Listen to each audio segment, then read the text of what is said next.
Tata motor stock continuous ಆಗಿ fall ಆಗಿ side ways ಆಗಿಬಿಟ್ಟಿದೆ.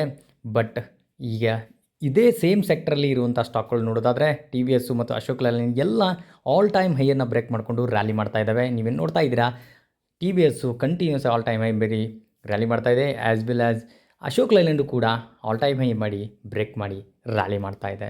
ಬಟ್ ಟಾಟಾ ಮೋಟರ್ಸ್ ಮಾತ್ರ ಈ ಥರ ರ್ಯಾಲಿ ಮಾಡ್ತಾ ಇಲ್ಲ. ಇದು ಕಂಟಿನ್ಯೂಸ್ ಆಗಿ ಫಾಲ್ ಆಗಿ ಸೈಡ್ ವೇಸ್ ಆಗಿಬಿಟ್ಟಿದೆ. What is the reason behind it ಅಂತ ನೋಡೋದಾದರೆ ನಾವು ಚಾಟ್ ಜಿ ಪಿ ಟಿಗೆ ಹೋಗಿ ನೋಡೋಣ್ರಿ. ಇದನ್ನು ಚಾಟ್ ಜಿ ಪಿ ಟಿ ಕೇಳೋನು ಯಾಕೆ ಟಾಟಾ ಮೋಟರ್ಸ್ ರ್ಯಾಲಿ ಮಾಡ್ತಾ ಇಲ್ಲ ಅಂತೇಳಿ. ಸೊ ವೈ ಟಾಟಾ ಮೋಟರ್ ಈ stock is not going upside but same sector stocks are rallying. So all right ಇದೆ. ಸೊ ಹಾಗಿದ್ರೆ ಏನು ಕೊಡುತ್ತೆ ಇದು ರೀಸನನ್ನು ನೋಡೋಣ. So chat G P T exactly ಏನು ರೀಸನನ್ನು ಕೊಡುತ್ತೆ ಮತ್ತು ಕೀ ಪಾಯಿಂಟ್ ಏನು ಆ್ಯಕ್ಚುಲಿ ರ್ಯಾಲಿ ಮಾಡಲಿಕ್ಕೆ. ಸೊ ಕೀ ರೀಸನ್ಸ್ ಕೊಡ್ತಾ ಇದೆ.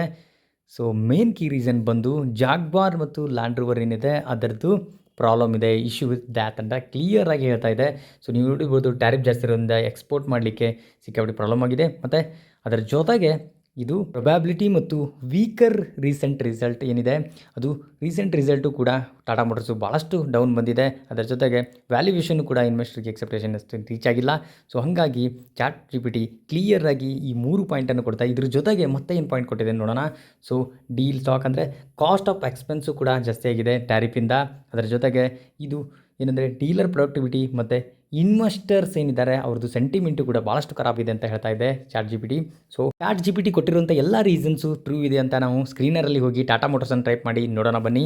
ಸೊ ಅಬೌಟ್ ಟಾಟಾ ಮೋಟರ್ಸ್ ನೋಡೋದಾದರೆ ನೀವು ಜಾಗ್ವಾರ್ ಲ್ಯಾಂಡ್ ರೋವರಿಂದ 71% ರೆವೆನ್ಯೂ ಬರುತ್ತೆ ಅಂತ ಹೇಳ್ತಾ ಇದ್ದಾರೆ. ಬಿಸ್ನೆಸ್ ಸೆಗ್ಮೆಂಟು 21% ಅದರಿಂದ ಬರೋದು ಜಾಗ್ವಾರ್ ಮತ್ತು ಲ್ಯಾಂಡ್ ರೋವರಿಂದ. ಸೊ ಸ್ನೇಹಿತರೆ, ಹಾಗಿದ್ರೆ ನಿಮ್ಗೆ ಗೊತ್ತಾಗ್ತಾ ಇದೆ ಇದು ಫಾರಿನ್ಲಿ ಬೇಸ್ಡ್ ಇದೆ. ಸೊ ರೇಂಜ್ ರಿವರ್ ಆಗಿರ್ಬೋದು, ಡಿಫೆಂಡರ್ ಆಗಿರ್ಬೋದು, ಡಿಸ್ಕವರಿ ಮತ್ತು ಜಾಗ್ವಾರ್ ಆಗಿರ್ಬೋದು ಎಲ್ಲನೂ ಕೂಡ ರೆವೆನ್ಯೂ ಆಲ್ಮೋಸ್ಟ್ ಬರುತ್ತೆ USA, UK ಮತ್ತು ಕೊರಿಯಾ, ಸೌತ್ ಕೊರಿಯಿಂದ ಬರುತ್ತೆ. ಸೊ ಜಿಯೋಗ್ರಫಿಕಲ್ ಪ್ರೆಸೆನ್ಸ್ ನೋಡಿದರೆ ನೀವು ನಾರ್ತ್ ಅಮೇರಿಕಾ ಏನಿದೆ ಅದರಿಂದ 33% ರೆವೆನ್ಯೂ ವ್ಯಾಲ್ಯೂಮ್ ಬರುತ್ತೆ.